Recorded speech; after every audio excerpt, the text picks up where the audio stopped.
it turns out that I have a fuel delivery problem, so I'm going to remove these T27s and pull the carburetor off and replace it with one that I got on Amazon.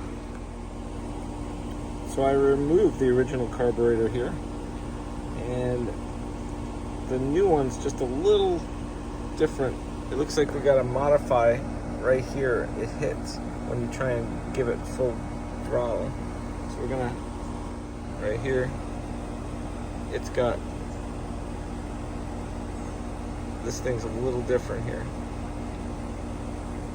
If you look at it from the side, you can see the new one has a shorter shaft.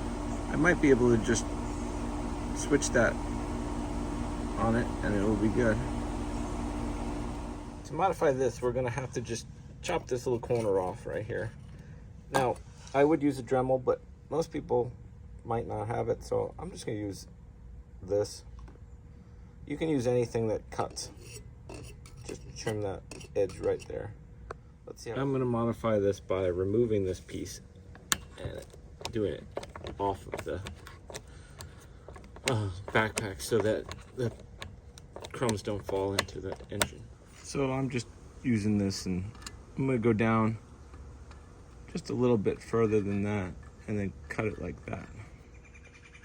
So it looks like this is gonna work. This will go down far enough now that I notched that. To get this back on, I have to pull off the shroud.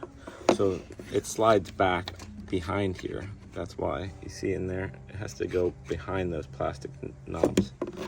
So now we got the new carburetor right here, and we are going to just mount it right on there. You gotta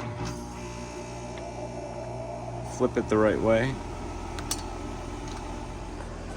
I ran the fuel lines through here and put everything back through the hole here, put on a new fuel filter, and now we're just gonna throw the shroud on and the gas tank on, and it's gonna start.